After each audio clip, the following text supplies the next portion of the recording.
재단 바자회 한복판, 서경아 이사장이 명자에게 흰 봉투를 던졌습니다. 수많은 카메라 플래시와 위선적인 사람들의 싸늘한 시선이 명자의 온몸에 꽂혔죠. 이 정도면 됐잖습니까? 시장 아주머니. 품이 있는 곳에서 이런 냄새 풍기지 마세요.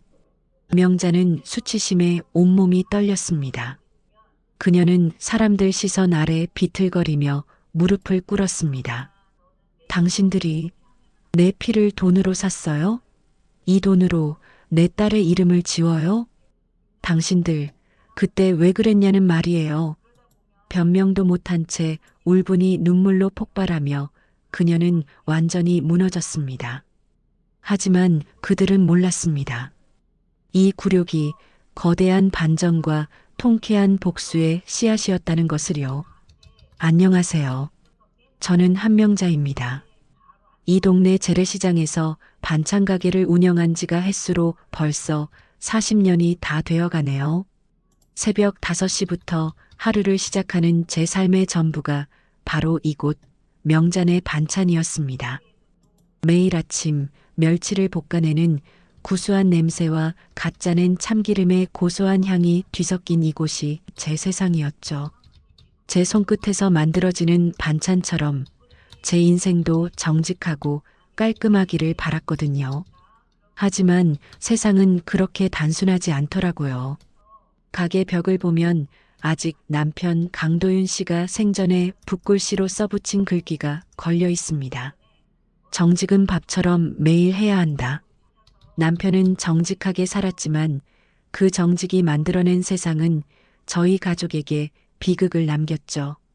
남편이 세상을 떠난 후 저는 이 글귀를 보며 꿋꿋하게 버텼습니다. 그런데 이제 이 낡은 가게와 남편의 유흥도 곧 재개발로 사라질 운명입니다. 재개발이 시작되면 묵직한 포클레인 소리가 정겨운 시장의 모든 소리를 삼켜버릴 겁니다. 제게는 하나뿐인 딸 지유가 있습니다. 그 애가 대기업 연구원과 결혼한다 했을 때 사실 저는 제 체면이 얼마나 섰는지 모릅니다. 시장 상인들 사이에서 어깨를 펴고 다닐 수 있었죠. 그런데 그 모든 자랑과 행복이 거짓말처럼 무너졌습니다. 결혼 직전 임신 사실이 먼저 들통나면서 파혼했고 지우는 제 연락을 끊고 잠적해버렸습니다. 저는 억장이 무너졌습니다. 체면 때문에 딸을 잃은 세대, 그게 바로 저였으니까요. 딸에게 미안함과 원망을 동시에 느끼면서도 그래도 피는 물보다 진하다고 언젠가는 돌아올 거라고 간절히 바랐습니다. 석 달 전쯤이었을까요? 그 간절함이 부각되던 어느 날 가게로 작은 택배 상자 하나가 도착했습니다. 수십 년간 고추를 빻아 거칠어진 제 손으로 택배 포장지를 뜯어보았습니다. 안에는 폭신한 새 아기 베네저고리 한 벌과 땀에 젖은 듯 구겨진 아주 짧은 쪽지 한 장이 들어 있었습니다. 눈으로 만져지는 듯한 딸 지우의 글씨였죠. 떨리는 손으로 그 종이를 펼쳐 읽었을 때 제 가슴은 억울함과 분노로 터져버릴 것 같았습니다. 딱 2줄 간결하지만 세상 모든 모욕이 담긴 듯한 문장이었습니다. 엄마 미안해요. 이번엔 엄마 이름으로 못해요. 내 이름으로 못한다는 그 문장. 피를 나눈 내 손주인데 그 아이의 서류에 할머니 한명자라는 세 글자를 올릴 수 없다는 뜻이겠죠. 딸이 대체 무슨 짓을 했기에 저를 이렇게 지워야만 했던 걸까요? 내 자식이 날 팔아넘긴 기분이 들면서 세상이 춥고 냉정한 것이 아니라 딸아이부터 나를 배신했다는 서늘한 진실만이 남았습니다. 그날도 시장은 시끌벅적했고 저는 고사리 나물과 도라지 무침을 팔아야 했습니다. 평범한 일상 속에서 저는 이제 딸이 제게 던진 이 모성의 모욕, 이 불안감을 품고 살아가게 된 것입니다. 저 작은 베네저고리가 앞으로 닥쳐올 폭풍 같은 비극의 중요한 단서인 줄은 그때는 정말 알지 못했습니다. 이 쪽지가 제 인생을 송두리째 흔들게 될 줄은 꿈에도 몰랐습니다. 딸 지우의 쪽지에 담긴 그 짧은 문장, 엄마 이름으로 못해요. 그것은 명자에게 하나의 지령과 같았습니다. 그 문장의 의미를 파헤치지 않고는 끓는 기름처럼 속에서 끓어오르는 우라를 도저히 삭힐 수가 없었습니다. 베네쩌고리에서 발견한 작은 병원 태그와 함께 명자는 곧바로 그곳을 찾아 나섰습니다. 손주를 품에 안고 싶은 간절함이 매일 아침 반찬을 담는 그녀의 손길을 조급하게 만들었습니다. 며칠 후 명자는 겨우 가게 문을 일찍 닫고 그 병원을 찾아갔습니다. 대형 병원 특유의 차갑고 소독약 냄새가 뒤섞인 공기가 명자의 후각을 찔렀습니다. 오랜 시간 쪼그려 앉아 일했던 무릎이 시큰거렸지만 멈출 수 없었죠. 접수처 앞에 서서 쉰 목소리로 떨리는 딸 지우의 이름을 댔습니다. 혹시 한지우라는 산모가 최근에 아이를 낳았나요? 간호사는 전산망을 몇 번 두드리더니 기계처럼 무표정한 얼굴로 대답했습니다. 한지우 씨 이름으로는 등록된 출생 기록이 없습니다. 산모 이름은 정미란 님으로 되어 있습니다. 명자의 머릿속이 새하얘졌습니다. 정미란? 그게 누군데? 몰 안에 다른 여자의 이름이 적혀 있다는 말은 지우가 이 아이의 엄마 자리를 서류상으로 스스로 포기했다는 뜻이었습니다. 심장이 철렁 내려앉는 촉감이 느껴졌습니다. 억울함에 떨리는 명자는 다급하게 물었습니다. 아니, 그럴 리가 없어요. 제 딸이 낳았어요. 보호자가 누굽니까? 누가 허락한 거예요? 대체? 간호사는 잠시 망설이더니 조심스러운 목소리로 충격적인 사실을 확인시켜 주었습니다. 출생신고서에 서명하고 보호자로 동의한 분은 산모를 대신하여 한지우 본인으로 확인됩니다. 그 말을 듣는 순간 명자의 눈은 완전히 멈춰버렸습니다. 지우가 스스로 자신의 아이를 다른 사람에게 넘기고 그 모든 서류 작업에 직접 동의했다는 사실. 등골이 서늘해지는 기분이었습니다. 이것은 단순한 파혼 후의 문제가 아니었습니다. 딸의 인생이, 그 아이의 미래가 누군가의 악의적인 의도에 의해 완전히 꼬여버렸다는 명백한 증거였죠. 명자는 병원 복도를 걸어 나오면서 곧바로 지우에게 전화를 걸었습니다. 수십 번의 신호음 끝에 겨우 들려온 딸의 목소리는 힘없이 젖어 있었습니다. 명자는 시장 바닥에서 잔뼈가 굵어진 억척스러움 대신 목에 울분을 꾹꾹 눌러 담은 낮은 목소리로 물었습니다. 지우야, 너 내가 직접 했니? 출생신고서에 내 이름을 지우고 정미란이라는 낯선 여자 이름을 올린 게 너 자신이라고 하던데 이게 정말이냐? 수화기 너머로 잠시 침묵만이 흐르다가 지우의 떨리는 목소리가 터져 나왔습니다. 엄마, 나도 어쩔 수 없었어요. 이게 다 나 살자고. 감정 폭발. 명자는 더 이상 참을 수 없었습니다. 오랫동안 눌러왔던 울분과 혼란이 목젖을 넘어 뜨거운 용암처럼 터져 나왔습니다. 아, 너 살자고 내 딸을 팔았니? 어떻게 그럴 수가 있어? 내가 사람이니? 명자의 절규가 병원 입구에 찬 공기를 찢고 나아갔습니다. 주변 사람들의 시선은 명자의 얼굴에 박혔지만 명자는 아무것도 보이지 않았습니다. 전화는 끊어졌고 명자는 자신이 서 있는 이 현실이 단순한 가족의 문제가 아님을 직감했습니다. 이건 단순한 일이 아니다. 무언가 거대한 장막 뒤에 딸이 갇혀 있는 것만 같았죠. 명자는 병원 유리문에 비친 불안과 절망으로 일그러진 자신의 얼굴을 보았습니다. 앞으로의 싸움을 예고하는 듯한 서류와 배신이 가득한 불안한 얼굴이었습니다. 딸 지유에게서 걸려온 전화는 결국 명자에게 아무런 해답도 주지 못했습니다. 나 살자고라는 비명 섞인 그 한마디는 오히려 이 일이 지우 개인의 문제가 아님을 명백히 보여주었죠. 명자는 그날부터 반찬가게 일은 겨우겨우 해내면서도 아이의 출생 서류에 적힌 정미란이라는 이름과 딸이 남긴 작은 병원 태그를 집요하게 추적했습니다. 그녀의 손은 이제 무생채를 써는 칼 대신 딸의 행적을 찾는 전화기와 서류를 쥐고 있었습니다. 며칠 밤을 세운 끝에 명자는 마침내 하나의 중요한 단서를 찾아냈습니다. 딸 지우의 이름이 명단에 오른 세길재단 미혼모 지원서였습니다. 인터넷에 떠도는 재단 후기 게시판을 뒤지다가 한 페이지의 구석에서 발견된 흐릿한 PDF 파일이었죠. 지원서는 미혼모의 아이에게 새 가정을 찾아주고 안정적인 생활을 돕는다는 겉보기엔 따뜻한 목적을 내세우고 있었습니다. 명자는 떨리는 손으로 파일을 확대했습니다. 지우의 서명 아래 재단 공동 설립자 명단에 익숙하고도 뼈아픈 이름이 눈에 들어왔습니다. 바로 돌아가신 남편 강도윤의 서명이었습니다. 명자의 가슴속에서 차가운 얼음덩이가 산산조각 나는 듯한 충격이었습니다. 믿을 수 없었죠.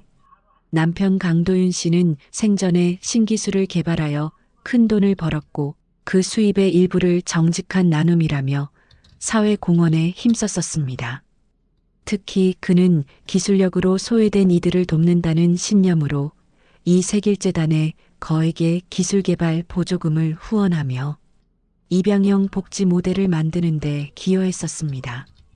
그가 늘 강조하던 정직을 제도화하려 했던 것이죠. 하지만 지금 명자 앞에 펼쳐진 현실은 남편이 선의로 만든 그 제도가 잔인하게 변질되어 딸의 숨통을 조이고 있었습니다. 명자는 재단 국장인 오지후 그리고 아이의 서류상 엄마인 정미란이 사실은 재단의 핵심 실무진이며 이들이 남편의 입양형 복지 모델을 악용해 아기 매매형 입양쇼를 벌이고 있다는 소문을 듣게 되었습니다. 돈이 오가고 서류 한 장으로 모성이 지워지는 말 그대로 돈으로 가족을 사는 세상이었습니다. 명자는 가게 벽에 붙은 남편의 글귀 정직은 밥처럼 매일 해야 한다를 바라보았습니다. 정의로 가득했던 그 문장이 지금은 자신의 딸과 손주를 짓밟는 거짓의 틀이 되어버린 것을 깨달았습니다. 입에서 쓴맛이 감돌았습니다. 억울함은 이제 자책과 뒤섞였습니다. 시니어 트리거 내 남편이 만든 제도로 내 딸이 당했다니. 명자는 굵은 눈물을 흘리며 중얼거렸습니다. 남편의 정의가 악의적인 위선으로 둔갑하여 자신에게 되돌아온 이 잔인한 현실 앞에서 명자는 숨을 쉴 수가 없었습니다. 작은 가게 안의 뜨거운 열기가 그녀의 눈물을 증발시켰습니다. 명자는 서류를 꽉 움켜쥐었습니다. 이제 딸을 구하고 손주를 되찾는 싸움은 단순히 딸과의 갈등을 넘어 남편의 이름에 묻은 치욕과 위선을 씻어내는 복수의 싸움이 되었습니다. 명자의 불안한 얼굴에는 다음 단계의 분노를 예고하는 단단한 결의만이 남아 있었습니다. 남편 강도윤 씨의 이름이 새겨진 세길재단이 사실은 피를 사고 파는 위선의 장소라는 것을 알게 된 후 명자는 뼈가 으스러지는 듯한 분노를 느꼈습니다. 이제 명자의 목표는 딸의 행적을 쫓는 것 이상이었습니다. 남편이 남긴 오명을 씻고 그들의 위선을 만천하에 드러내는 복수심만이 명자의 두 눈을 이글거리게 만들었죠. 명자는 재단이 주최하는 연례 바자회에 잠입했습니다. 바자회장은 화려한 샹들리에와 값비싼 옷을 차려입은 사람들로 가득했고 시장의 고소한 참기름 냄새 대신 짙은 향수 냄새와 위선적인 웃음소리가 공기를 채우고 있었습니다. 명자는 행사장 한가운데서 마치 여왕처럼 손님들을 맡고 있는 재단 이사장 서경아육 13을 발견했습니다. 그리고 그 옆에는 아이의 출생 서류상 엄마인 정미란 36이 도도하게 서 있었습니다. 명자는 주변의 시선은 아랑곳하지 않고 곧장 정밀한에게 달려갔습니다. 그녀의 손에 들린 바자회 물품이 명자의 거친 숨결에 흔들렸습니다. 저기요, 정밀한 씨, 잠깐만요. 명자의 목소리는 이 화려한 공간에서 생선 비린내처럼 이질적으로 울려 퍼졌습니다. 정밀아는 명자를 낯선 벌레를 보는 듯한 표정으로 쳐다보았습니다. 그 아이 돌려달라고요. 내 손주예요. 당신이 뭔데 서류 한 장으로 피부치를 뺏어가요? 돌려줘요, 당장. 명자는 분노와 간절함으로 울부짖었습니다. 그 순간 서경아가 싸늘한 미소를 머금고 명자 앞에 나섰습니다. 그녀의 눈빛은 한없이 차가웠고 명자가 수십 년간 반찬을 만들며 쌓아온 삶의 무게를 순식간에 무시해버렸죠. 서경아는 들고 있던 명품 핸드백에서 두툼한 흰 봉투를 꺼내 테이블 위에 툭 소리가 나게 던졌습니다. 그 둔탁한 소리가 명자의 고막을 날카롭게 찔렀습니다. 이 정도면 된 거 아닙니까? 시장 아주머니. 서경아는 명자의 직업과 신분을 비하하는 듯한 말을 던졌습니다. 당신 딸이 서명까지 한 거 저희가 다 감수하고 보상금도 충분히 드렸다고 들었습니다. 소란 피우지 마세요. 우리 재단은 선행을 하는 곳이지 당신네 집안 싸움까지 해결해주는 곳이 아닙니다. 그 모욕적인 말과 돈봉투의 흰색이 명자의 시야를 가득 채웠습니다. 명자는 그 자리에서 그대로 무릎을 꿇었습니다. 40년을 남편의 정직이란 글귀를 보며 꿋꿋하게 살아온 자존심과 체면이 서경아의 오만한 발치 아래 완전히 부서지는 순간이었습니다. 무릎 아래의 대리석이 명자의 차가운 절망을 그대로 흡수했습니다. 감정 폭발 명자는 목이 쉬어 갈라진 소리로 울부짖었습니다. 그 돈으로 내 피를 사요? 내 딸의 모성을 샀어요? 이름을 지워요? 명자의 굵은 눈물방울이 그 돈봉투 위로 떨어졌습니다. 주변 사람들의 수군거림, 냉정한 시선, 그리고 서경아의 조소 섞인 표정이 명자를 짓눌렀습니다. 무력감과 분노가 뒤섞여 명자의 온몸을 떨게 만들었습니다. 그 순간 명자의 마음속에서 무언가가 완전히 끊어졌습니다. 더 이상의 억울함은 없었습니다. 이제 남은 것은 오직 복수뿐이었습니다. 명자는 무릎을 꿇은 채 고개를 들었습니다. 눈빛은 완전히 바뀌어 있었습니다. 마치 오래된 시장의 칼처럼 차갑고 단단하게 빛났습니다. 내가 이 무릎을 꿇린 대가를 반드시 치르게 할 것이다. 명자는 돈봉투를 만지지도 않고 그 자리에서 힘겹게 일어섰습니다. 이 굴욕이 바로 명자가 다시 일어서는 즉각적인 결심이자 앞으로의 통쾌한 복수를 예고하는 새로운 시작이었습니다. 재단 이사장 서경아 앞에서 무릎을 꿇었던 그날의 굴욕적인 촉감은 명자의 정신을 끈질기게 붙잡았습니다. 삭신이 쑤시는 밤 명자는 잠을 이루지 못하고 남편 강도윤 씨의 유품이 담긴 낡은 나무 상자를 열어보았습니다. 먼지 냄새가 훅 올라왔고 그 속에서 명자는 잊고 싶었던 과거의 조각들을 꺼내 들었습니다. 그때 명자는 남편의 서명이 들어간 빛바랜 편지 봉투 하나를 발견했습니다. 남편이 죽기 직전에 썼던 것인지 종이의 가장자리가 누렇게 변해 있었습니다. 명자의 손끝이 떨렸죠. 지우가 태어나고 얼마 되지 않았을 무렵 남편은 늘 사업에 바빴고 명자는 그의 체면과 정직함을 지키는 것이 곧 가정을 지키는 것이라 믿었습니다. 편지에는 남편의 필체로 이렇게 적혀 있었습니다.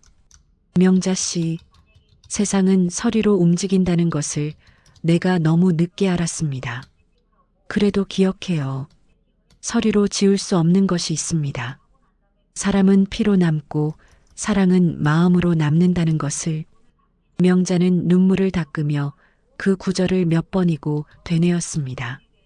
세상은 서류로 움직인다. 그 문장은 명자에게 뼈아픈 과거를 소환했습니다.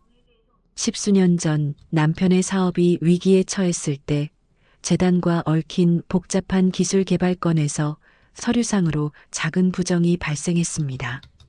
남편은 평생 지켜온 정직이라는 체면이 무너질까 두려워했습니다. 결국 명자는 남편의 명예를 지키기 위해 당시 대학생이었던 딸 지우의 이름으로 채무 서류에 대신 서명했던 전력이 있었습니다. 그 서류는 남편의 부정을 덮고 명자의 체면을 지키기 위한 모성으로 포장된 희생이었습니다. 하지만 지우는 달랐습니다.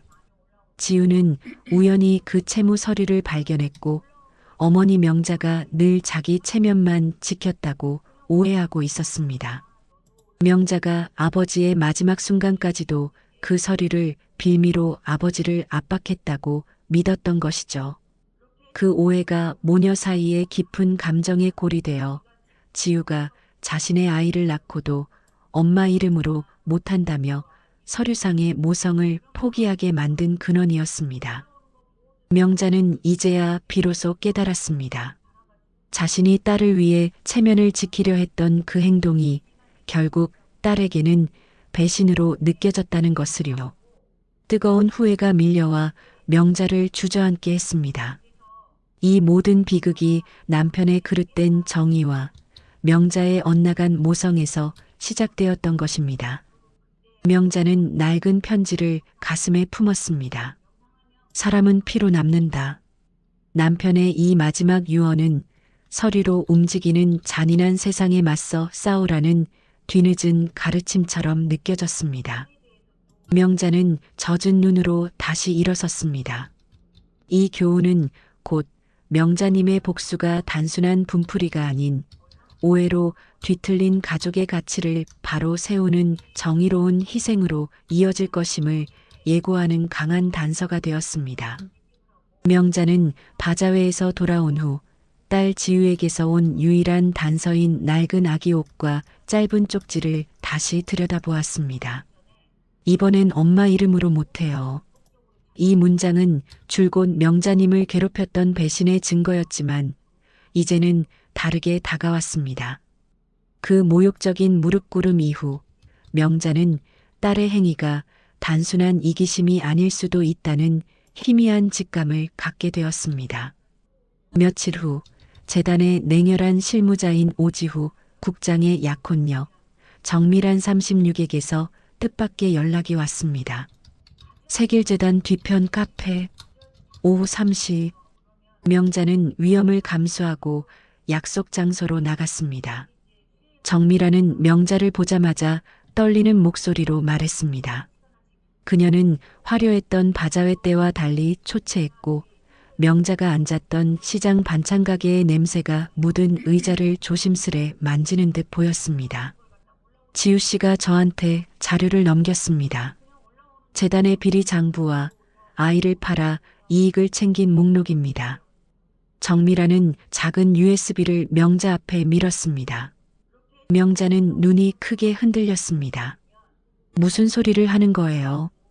당신이 그 아이 서류상 엄마잖습니까? 정미라는 깊은 숨을 내쉬며 고백했습니다. 사실 지우는 미혼모 지원을 위장해 재단에 들어왔고 단순히 살자고 판 것이 아니었습니다. 지우는 이미 재단의 시스템이 남편 강도윤 씨의 선의를 악용하고 있음을 알고 있었습니다.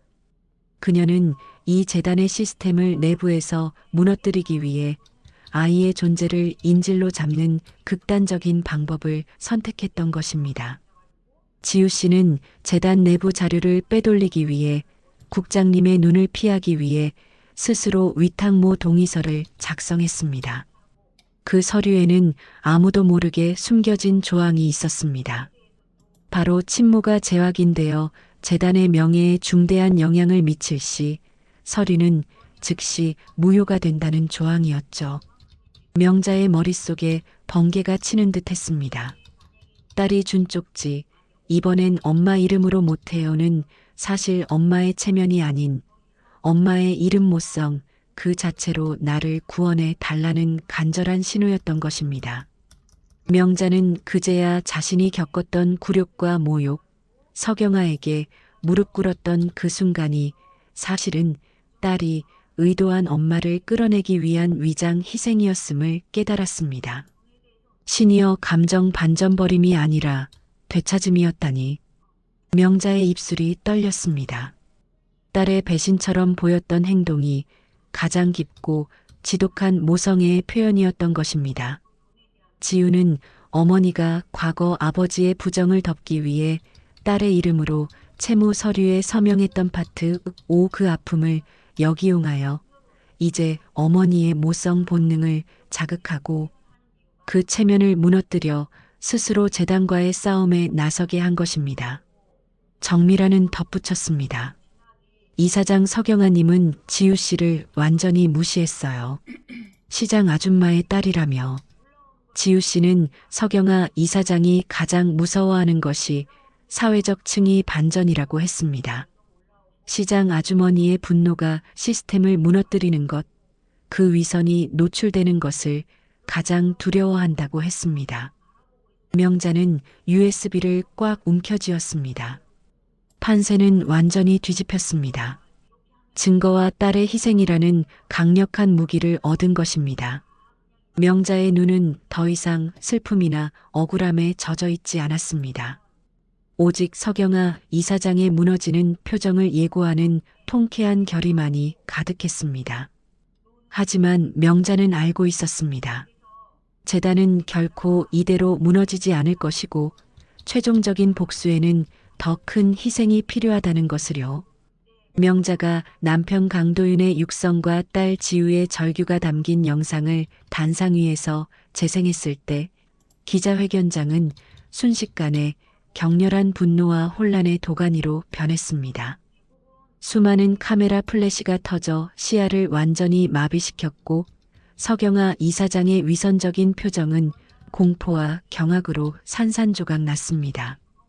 그 충격적인 시각적 증거에 휩싸여 현장에 있던 모든 사람이 숨을 멈추었습니다. 명자는 터져나오는 울분과 통쾌함을 억누르며 스피커를 통해 자신의 마지막 말을 전했습니다. 그녀의 목소리는 떨렸지만 그 속에는 체면 때문에 묵살되었던 지난 세월의 모든 억울함이 응축되어 있었습니다. 명자는 마이크를 쥐고 온 힘을 다해 소리쳤습니다. 감정 폭발 이제 내 말 좀 들어요. 세상아. 나는 오늘 시장 아주머니가 아니라 돈으로 지울 수 없는 모성을 증명하는 한 어머니입니다. 오늘은 내 남편의 말을 다시 믿는다. 정직은 서류가 아니라 피로 남는다는 진실을 믿습니다. 명자님의 외침은 그 자리에 있던 모든 위선과 부정의 서류를 찢어발기는 듯 했습니다. 곧바로 재단 내부 고발자인 정미란이 증거를 들고 경찰과 함께 현장에 나타났습니다. 명자님의 용기가 법과 사회적 절차를 움직이는 동력이 된 것입니다. 재단은 비상체제로 전환되었고 석영아 이사장을 비롯한 핵심 관계자들이 즉시 긴급 체포되면서 세길재단은 그 자리에서 사실상 붕괴했습니다. 이 모든 사건이 정리된 후 명자님은 병원에 입원해 있던 딸 지우를 찾아갔습니다. 그동안 명자님은 딸이 아이를 미끼로 삼아 재단의 비리를 파헤치려 했던 행동을 용서할 수 없었습니다. 딸의 방식이 너무나 이기적이고 어머니의 마음을 짓밟았다고 생각했기 때문입니다. 지우는 창밖을 보며 말했습니다. 엄마 결국 엄마가 내 이름을 지켜주셨네요. 나 혼자서는 안 되는 일이었죠. 나는 엄마를 세상 밖으로 끌어내고 싶었어요. 명자는 딸에게 다가갔습니다. 주먹으로 세상을 부수고 싶었던 분노는 이제 한없이 따뜻한 후회의 온기로 바뀌어 있었습니다. 딸을 향한 최종 대립의 순간 명자님은 단절 대신 용서를 선택했습니다. 명자의 최종 선택은 복수가 아닌 포옹이었습니다. 명자님은 딸을 끌어안았습니다. 차가운 병실 안이 그제야 따뜻한 인간의 체온으로 가득 찼습니다. 지우의 깡마른 몸에서 지난 세월의 고통이 명자에게 고스란히 전해지는 듯 했습니다. 그래요, 딸. 이제야 내가 나섰지. 나도 체면이라는 껍데기에 갇혀 살았어요. 미안해요. 하지만 고마워요. 내가 내 이름을 다시 엄마의 이름으로 만들어줬어. 이후 명자님은 지우와 힘을 합쳐 법적인 절차를 밟았습니다. 서류가 무효화되면서 손녀는 마침내 친모인 지우의 품으로, 그리고 외할머니인 명자의 가족 품으로 돌아오게 되었습니다. 명자님은 남편이 남긴 정직의 가치와 딸의 희생을 활용하여 재단의 자녀 자금 일부를 투명한 자선단체로 전환하는 데 앞장섰습니다. 새로운 질서가 시장 아주머니의 손에서 시작된 것입니다. 명자님은 병실 창밖으로 햇살을 맞으며 깊은 숨을 내쉬었습니다. 길고 억울했던 싸움 끝에 찾아온 안도와 해방감이었습니다.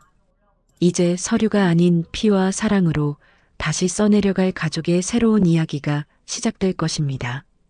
모든 소송과 법적 절차는 명자님의 승리로 정리되었습니다. 재단은 해체되었고 서경아 이사장의 위선은 세상에 완전히 드러났습니다. 시장 아주머니의 복수는 결국 우리 사회의 고질적인 부정부패를 도려내는 통쾌한 메스가 되었죠. 명자님은 시장 골목으로 돌아왔습니다. 비록 세상의 영웅이 되었지만 그녀의 자리는 여전히 뜨끈한 김이 피어오르는 반찬가게였습니다. 가게 간판은 완전히 새로 교체되었습니다. 그 간판에는 붉은색 글씨로 이렇게 적혀 있었습니다. 정직 반찬 이름을 돌려드립니다. 그녀는 이제 더 이상 불안하거나 숨지 않았습니다. 재단 앞에서 무릎을 꿇었던 굴욕적인 기억은 이제 명자님을 일으켜 세우는 단단한 발판이 되었거든요.